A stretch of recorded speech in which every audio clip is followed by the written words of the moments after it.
Hey, it's Tucker Carlson. There's never been a candidate for president the media hated more than Robert F. Kennedy Jr.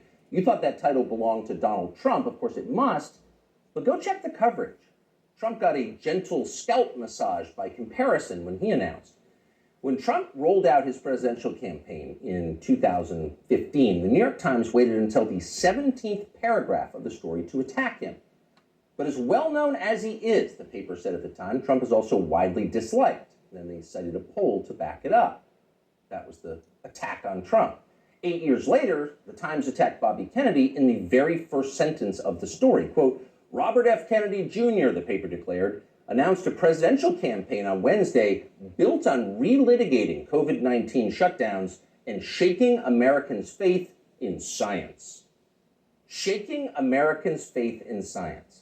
Imagine if you were an ordinary New York Times subscriber reading that over coffee in your pre-war rent-controlled duplex on Columbus Avenue.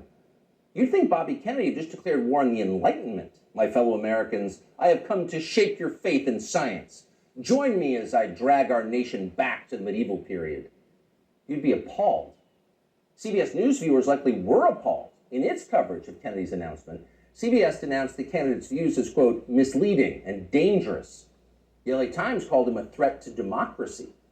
At the offices of National Public Radio in Washington, a full-blown Category 5 hysteria typhoon broke out.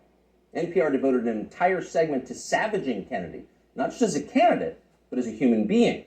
NPR described him as someone who, for his own perverse reasons, has made, quote, debunked and false and misleading claims that undermine trust in vaccines, and who, in his spare time, provides moral support to crazed extremists who, quote, rally under the banner of what they call liberty or freedom. People magazine didn't even bother to report a single word of anything Kennedy said at his announcement, and instead wrote an entire story about how his relatives hate him. Kennedy's younger sister, Carrie, the magazine reported solemnly, does not approve of Bobby Jr.'s harmful views. His harmful views! Bobby Kennedy's thoughts alone are evil enough to hurt people. That's been the tone of the media coverage around Bobby Kennedy Jr. for the past 18 years, since July of 2005. That's the moment that Kennedy published a magazine article suggesting there might be a link between the rise in diagnosed autism cases and the ever-expanding schedule of mandatory childhood vaccines. The day that story was published, Kennedy's reporting was considered so solid that two outlets ran it simultaneously, Rolling Stone and Salon.com. Unfortunately, neither one of them understood what they were up against.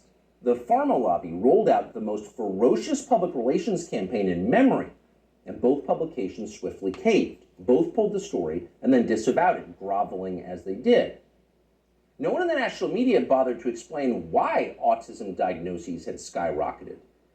If it wasn't the vaccines, and maybe it wasn't, then what was it? To this day, there has not been a convincing explanation. Instead, reporters just attack Bobby Kennedy. They've called him a lunatic and a Nazi. Instagram shut down his account. YouTube, just last week, pulled down a perfectly reasonable interview he did with Jordan Peterson, citing unspecified misinformation, and so on. Kennedy became the most censored famous person in the United States. At this point, most Americans have heard a lot more about Bobby Kennedy Jr. than they've heard from him. He doesn't get many offers to speak from big platforms. But last week, Joe Rogan gave him one. Here's some of what he said. Why do 5 of my 7 kids have allergies? You know, and of course we know why, because aluminum adjuvants give you allergies. They're designed to make you, to create a hyperimmune response to foreign particles. And the last category is, the allergic diseases, peanut allergies, food allergies, eczema, which I never knew anybody with eczema when I was a kid. Asthma, I knew people with asthma, but it wasn't 1 in every 4 black kids like it is today.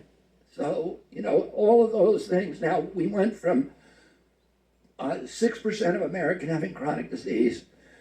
By 1986, we're starting to add the vaccines, and we get and 11.8% of kids now, so it's doubled.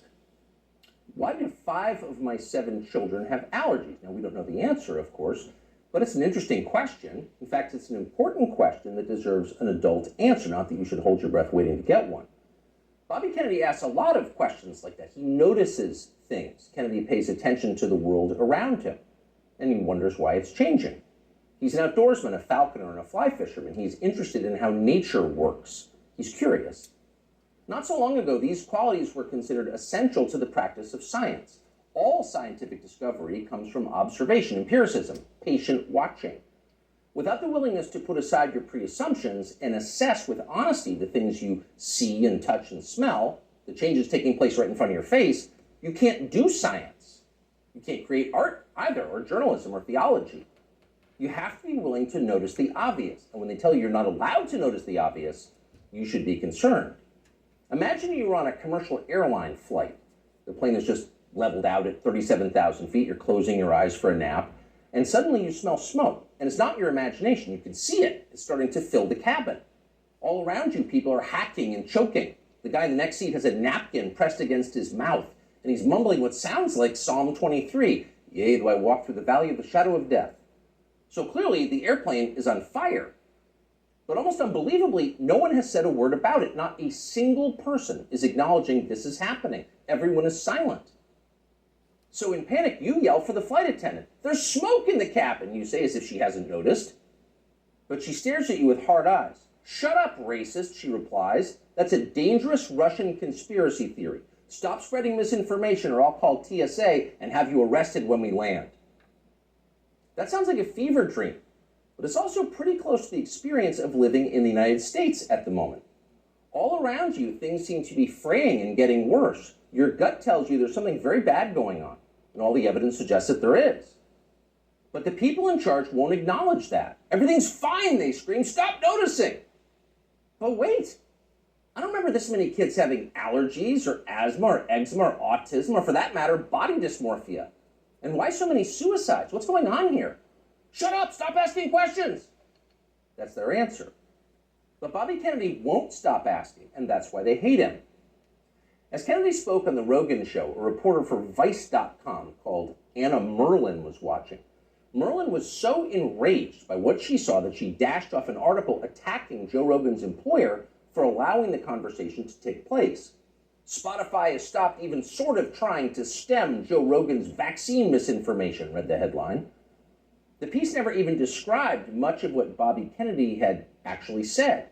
Merlin dismissed the entire interview as, quote, a detailed survey of Kennedy's most dangerously incorrect views, a far too extensive list to outline in full.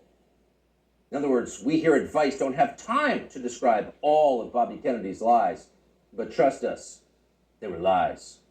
Then Merlin called Spotify to see if she could get the episode censored. Much to her profound frustration, Spotify refused to censor the episode and kept the interview on its website. So she spent the next several days ranting about all of this on Twitter. People were listening to the wrong things, and Anna Merlin was mad about it. So was Peter Hotez.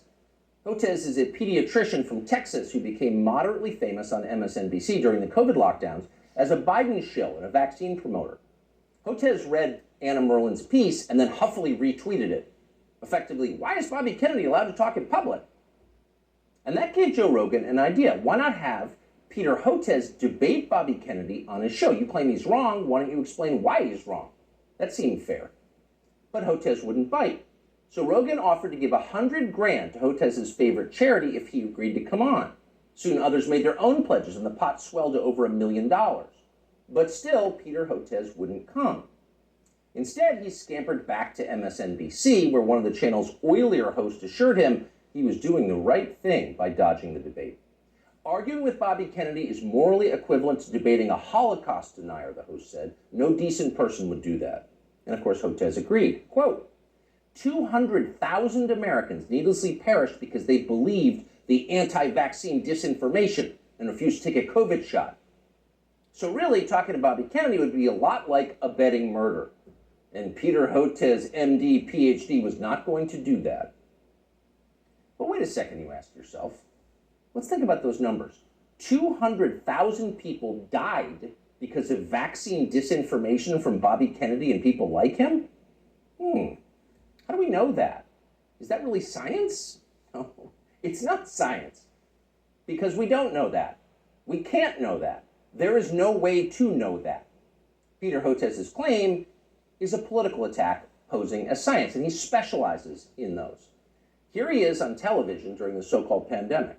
It's all about mask compliance. That's going to be absolutely critical, because if you don't have masks, remember, this virus aerosolizes, so even 6 feet is not enough. It can go 17, 18 feet, several meters. What we really have to do is have vaccine mandates in the schools. We should have a rule that anyone who walks into a school over the age of 12 has to be vaccinated. This is the nature of the anti-vaccine movement in this country. It's somehow married now to far right-wing extremism and white nationalist group. Anyone who's unvaccinated and has been lucky enough to escape COVID, your luck is about to run out. And I call it anti-science aggression coming from Senator Rand Paul, Senator Johnson. Members of the House of Representatives, in addition to those two senators, are killers. It's all about mask compliance. We must have vaccine mandates for children. Take the vax or you will die. Anyone who disagrees with me is a white nationalist and a killer, and probably an agent of Putin. Did we say probably? Let's revise that. Certainly an agent of Putin. Again, here's Dr. Peter Hotez. We're starting to see now those same anti-vaccine messages that's coming out of the U.S., and now we're finding it in Africa and Latin America. And remember, what the other reason we're seeing this is the Putin government has, this has been reported by U.S. and British intelligence, has been piling on with this whole systematic program of what's being called weaponized health communications, trying to destabilize democracies with anti-vaccine, anti-science messages and targeting. So according to British and U.S. intelligence, anyone who disagrees with Dr. Peter Hotez is a disloyal American working to destabilize our democracy on behalf of Vladimir Putin. Now, by comparison, never in his life has Bobby Kennedy Jr. said anything half that demented. But keep in mind, Peter Hotez claims to have a valid medical license. He is allowed to treat patients. After a while, even MSNBC viewers were going to have some questions about a guy who talks like that, and apparently some of them did. As the lockdowns wore on, the population started to notice that many of the core claims that TV doctors were making were untrue. You'd only need one shot. If you got the shot, you would never get sick. You would never pass the virus to others, and so on. They said these things, as you know, again and again. Ultimately, they were proven wrong, but they never admitted it. They just attacked the people who noticed. Here's Dr. Peter Hotez calling for the Biden administration to arrest anyone who questions the COVID vaccine. The Biden administration has to realize that anti-science is a killer, disinformation. Yeah. It's not even just disinformation. This is an anti-science empire right now, and we need Homeland Security, we need the Justice Department. We've really got to figure this out, and Health and Human Services will not be able to figure this out on their own. It's not a medical problem. It's a law enforcement problem. They've doubted me. Arrest them. It's a horrifying outburst if you think about it. If you were on tape saying something like that, you would be deeply ashamed. But Peter Hotez is not ashamed. He's become even more grandiose. Hotez has written a self-congratulatory new book called The Deadly Rise of Anti-Science, a scientist's warning, as if you were a scientist.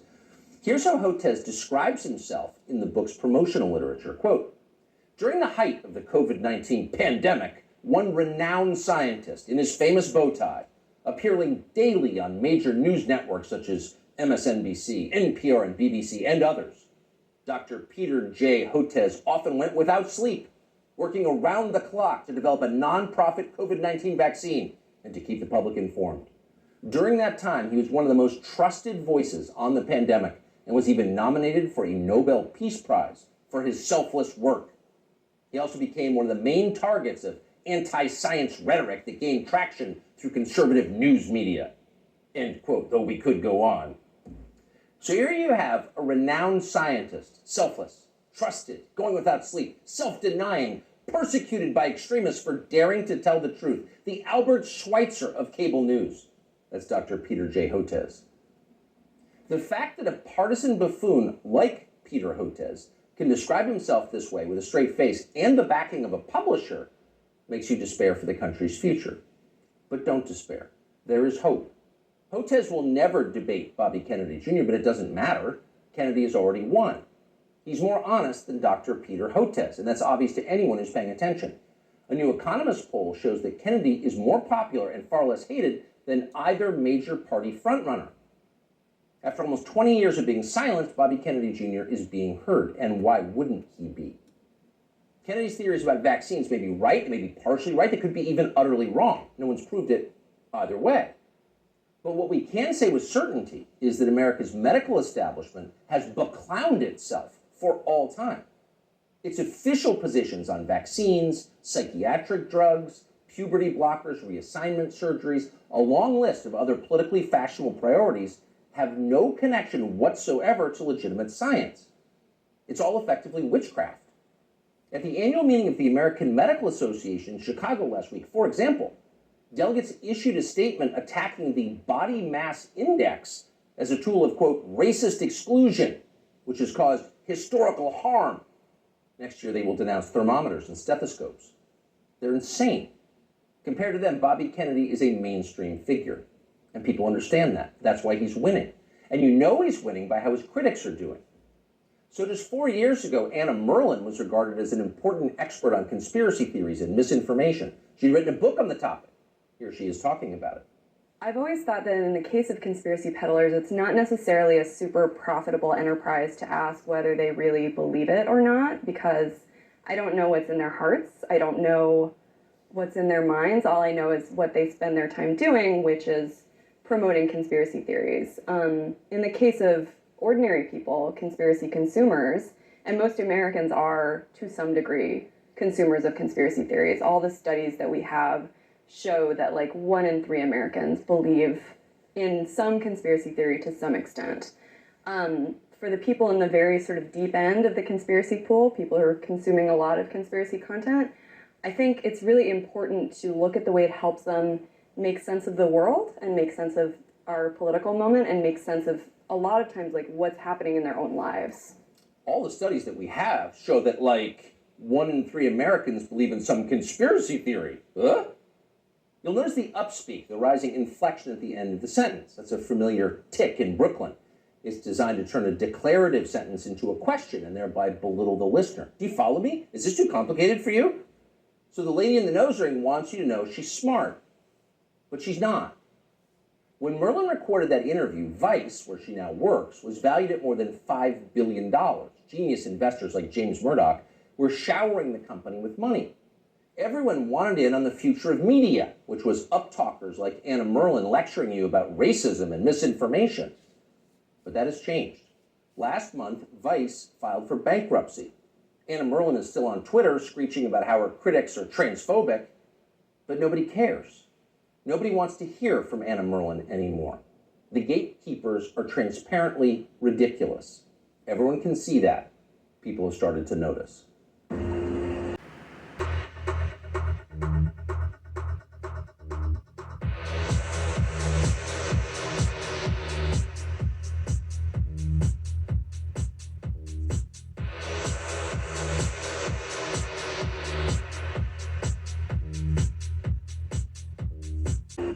Hey, it's Tucker Carlson.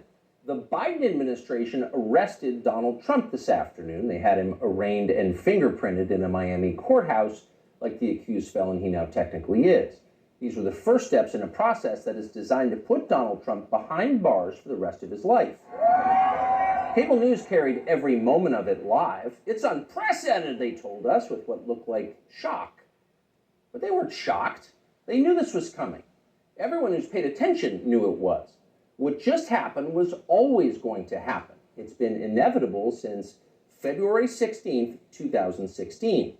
That's the day Donald Trump made a blood enemy of the largest and most powerful organization in human history, which would be the federal government. Despite what you may remember, it wasn't anything that Trump had said about immigration or trade with China or rapists from Mexico. Those are the stories that dominated the headlines that year. Trump's a racist, they screamed. Stop him! But inside Washington, that was just noise. None of it really rated. Identity politics doesn't mean much to permanent Washington. What matters, then and now, is foreign policy. The invasions and occupations and proxy wars. The decisions that determine which global populations will thrive and which will die. The policies that come with trillion-dollar price tags.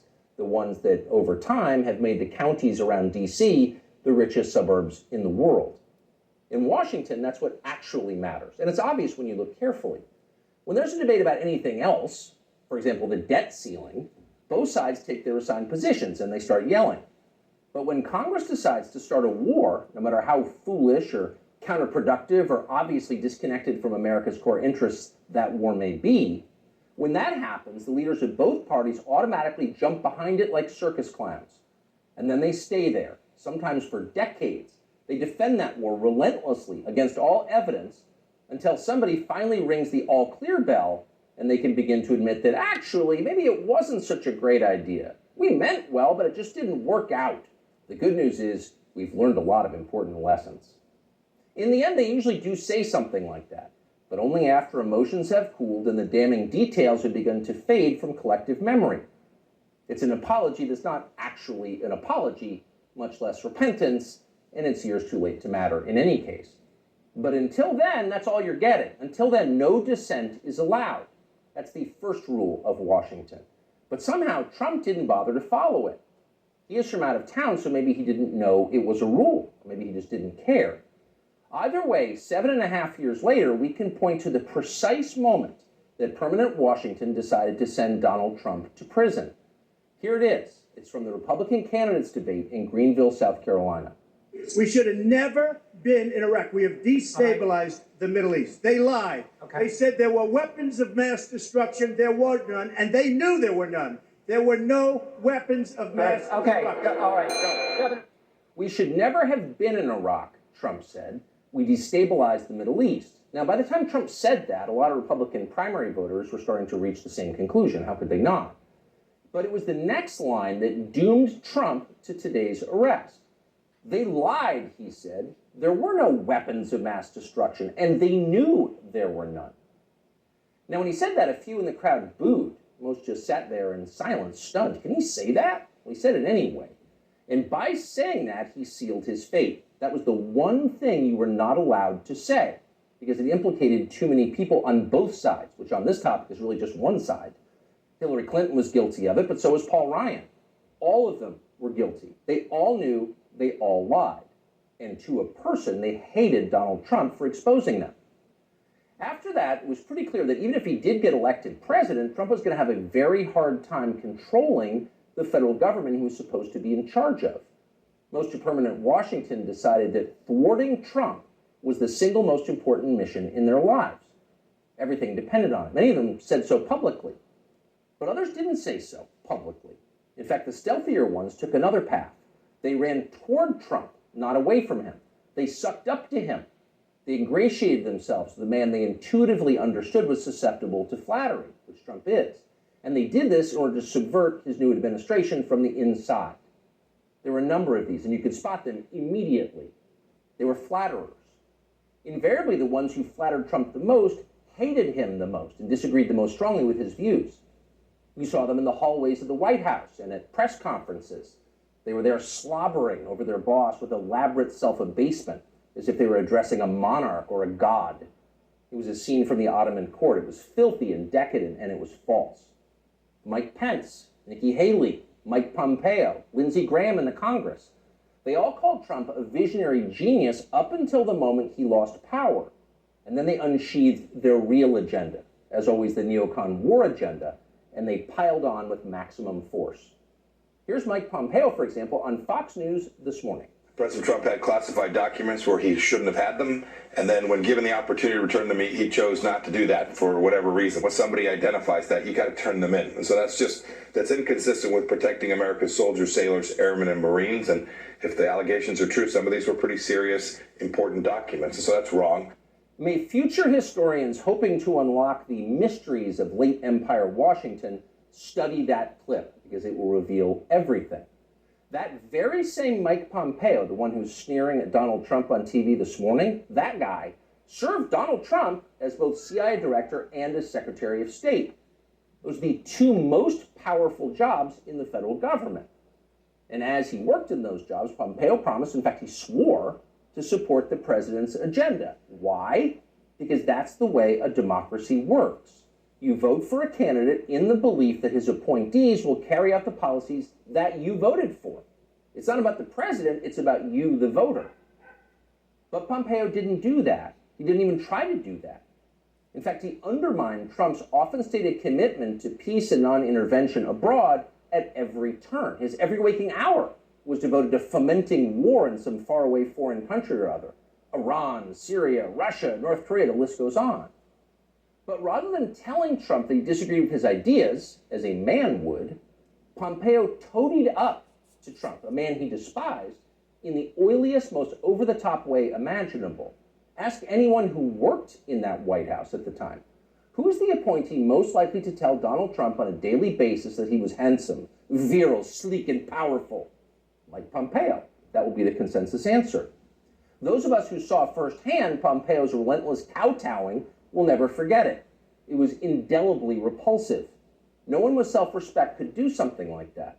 But Mike Pompeo did it effortlessly, with relish and verve. Now, this same person is telling Fox News viewers that he fears for the safety of our military, our soldiers, sailors, airmen, and Marines, in the approved phrase, because Donald Trump took some classified documents home and didn't immediately return them to the National Archives? What a lie that is. Mike Pompeo knows that's a lie. He spent his entire life in Washington. Washington is a city where internal memos about Labor Day are classified because everything is classified. Your government has classified more than 1 billion federal documents, most of them boring and pointless and a danger to no one, and locked them away in secret where you can't see them because you may be an American citizen, but not really, and therefore you don't have the necessary clearances to know what's going on. And by the way, none of this is done in order to make America safer, any more than COVID restrictions were designed to keep you healthy. No, it's a caste system. That's the point. And you're the untouchable in this hierarchy. Mike Pompeo knows that. Everybody who works in Washington knows that. How many secret documents do you think Dick Cheney took home with him while he was running the Iraq War? How many did his wife read? She never had a clearance. We'll never know the answer because there is no chance Dick Cheney will ever be investigated or his staffers will be told to wear wires in his presence. He will never be indicted for this. Of course not. Dick Cheney is a neocon. Donald Trump is not. Dick Cheney supports war with Russia. Trump does not. That's the difference. The rest is just a distraction. The prosecution of Donald Trump is transparently political. He's literally Joe Biden's main political opponent. He's polling over 60% among Republican voters right now. So Joe Biden is doing what no president has ever dared to do. He's using law enforcement to lock up his chief rival. That's happening right now. Anyone who denies it's happening is lying to you. But actually, it's worse than that. Trump's prosecution isn't just political, it's ideological. Nobody with Trump's views is allowed to have power in this country. Criticize our wars and you're disqualified. If you keep it up, we'll send you to prison. That's the message Washington is sending. Not just the Democratic Party is sending, but both parties are sending. Like so many Republicans, for example, the supposedly conservative governor of Texas, Greg Abbott, spent yesterday totally ignoring the destruction of the American justice system. Instead, he signed a highly important bill called the Crown Act, which, according to the celebratory tweet Abbott sent commemorating it, will, quote, prohibit discrimination based on textures and hairstyles historically associated with race. In other words, in Texas, cornrows are now protected by law. Having unapproved views about Ukraine is not. That's fine with most elected Republicans. They find Trump tiresome and embarrassing. Their donors hate him. They will not be sad if he dies in jail. But what about voters? What are they learning from this spectacle? Well, mostly they're learning that they have no power at all because nobody cares about them. But they already knew that. Unlike so many of our elected leaders, they have been to America recently. They know what it looks like. Have you seen it? If you've got a few days this summer, find out. Take a road trip and see for yourself. Drive 500 miles in any direction and then come home. How are things looking? Well, they should look great. The federal government spent $6.5 trillion last year. That's more than any government has ever spent, ever. So at the very least, you would expect pristine public roads. Oh, no. That's not what you see when you drive around this country. There are potholes and Jersey barriers everywhere. Looks like Tegucigalpa before the Chinese decided to rebuild the infrastructure of Honduras. We don't have China buying our roads. So they're falling apart. You'd think the people you would pass on your road trip would look happy and prosperous. Again, this is a very rich country, but a lot of them don't. Quite a few appear to be strung out on drugs. You see them shuffling by shuttered storefronts in small towns. And you wonder, as you see all of this, where did all the money go? It's certainly not here. Well, it's in Washington. It's in Fairfax and Loudoun counties, and in leafy, perfectly manicured Northwest D.C. And of course, a huge chunk of it went to Ukraine, to Zelensky and his friends. Not because you voted for that. You didn't vote to give it to them. You never would. But because Joe Biden and his many allies, from Chuck Schumer to Mitch McConnell to Paul Ryan, and every single news anchor on all of television, all of them believe that Ukraine, its borders, its future, its infrastructure are all more important than the town that you live in. They sincerely think that, and it's obvious. Everyone in power thinks that, except for Donald Trump. Whatever else you say about him, Trump is the one guy with an actual shot at becoming president who dissents from Washington's long-standing pointless war agenda. And for that one fact, they're trying to take Trump out before you can vote for him. And that should upset me more than anything that's happened in American politics in your lifetime.